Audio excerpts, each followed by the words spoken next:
am with Matt Pavlak. He is the area director for Young Life here in the Akron area. Matt, how are you today? I'm doing well. It's good to be here. Thanks for having me. Yeah, thanks so much for coming on the show. For someone who's never heard of Young Life, go ahead and just tell us a little bit about it. Yeah, so Young Life is a Christian-based nonprofit. It works with adolescents and students in across the country and the world. So we're in 105 countries in all 50 states, but specifically here in Akron, working with students from kind of like Lodi out through the Cuyahoga Valley, with our central kind of location being around the Barberton, Wadsworth, Copley, up through like Bookdale East kind of areas, up to like west and east side of Akron. Okay, and you were telling me that Young Life is coming up on its 50th anniversary. So it's been around a while. We were chatting about my husband going there when he was a teen, and just what do the programs look like? What did they look like back then? Are they the same now? Yeah, no, so yeah, we're coming up on the 50th. We've been around for 47 years at this point. Okay. And although, like anything, as culture and as students and as individuals change, an organization attempts to kind of shift with it, but I would say the heart and posture of being with students has not. So what we do, and kind of the bread and butter for what Young Life is, would be a ministry of withness. Okay.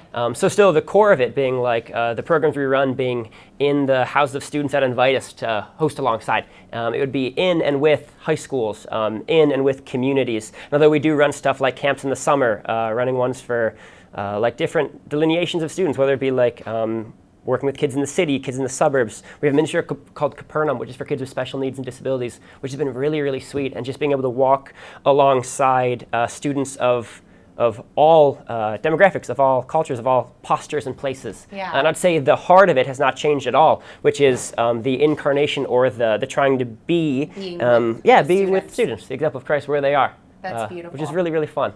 But the culture has shifted, things have shifted. So how would you say that things are different now from 20 years ago? Yeah, I think, so I am 28. Okay. So 20 years is 8 How about to 10 now. years No, ago? that is totally fair. I even think when I look at the way we engage with students now, I think the adolescent culture has a lot of really, really sweet things, but also with the access to limitless activity comes the access to unlimited distraction. So I think a lot of what we're doing at this point is actually starting to take steps deeper, not backwards, but back to the heart of, rather than trying to build programmatic things which are bid for attention, rather training up leaders. We have right now like 29 young adult and college age leaders in the area who are spending multiple days a week leaving their communities, moving to the communities. My little brother is a leader at a high school. He just moved into the backyard and is coaching there, which is really, really sweet. But I think the way that things have shifted is to be more focused on meeting students where they are, rather than inviting them to come where we are, which has always been the bread and butter and the heart of it. But especially right now in the cultural moment we're a part of, as everything bids for the attention of the kids, for us to be like, no, we don't want you to come where we are. We actually want to show up to what's valuable to you. Yeah, let us be there. Let us be your support system. Let us be a part of whatever it is that is valuable, important to you. We want to just write ourselves into that narrative that you're trying to figure out right now. That's really beautiful. I love that. And just kind of pushing out, like you said, the distractions.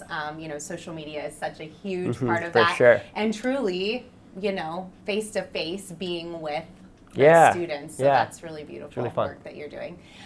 So you're doing this in the Akron area. Yes. What kinds of locations do you have? Yeah. If someone's watching and they're like, hey, I think my student would like to get involved in that. Yeah, for sure. So in the last 2 years or so, we have started working specifically, we have a really beautiful connection to the community around Bookdale High School, Bookdale Middle School.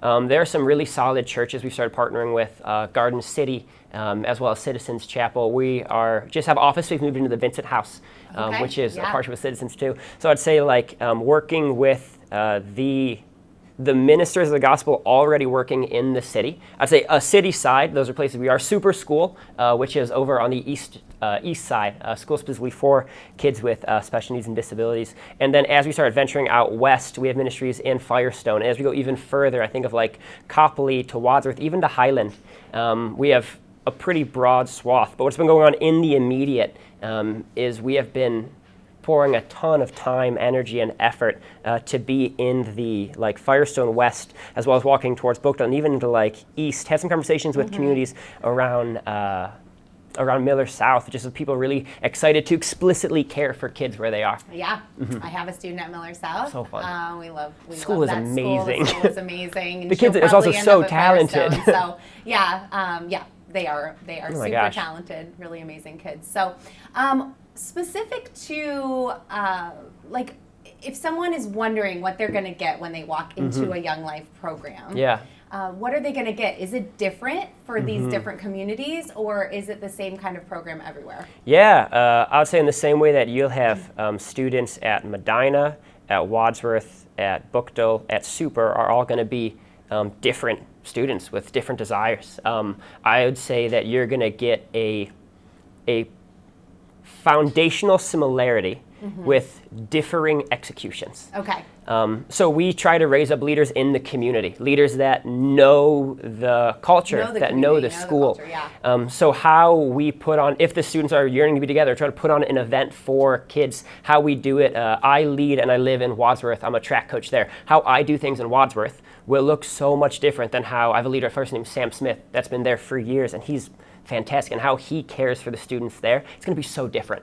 Or our team out at Bookdale, how they partner with them there, going to be so different. But generally, no matter where you go, Young Life at its core usually ends up being a person or a team of individuals. More than a program, it's a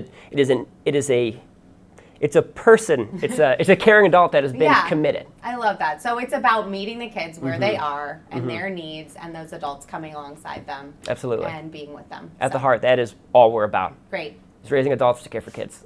That's wonderful. So if someone is interested in volunteering, Yeah. they have a student who wants to get involved, how can they get in touch with you? Yeah, for sure. We have a couple social media presences. I would say two most easy ways would be our area email, which would be younglifegreaterakron@gmail.com, Great. as well as the number for our office would be 330-671-9635.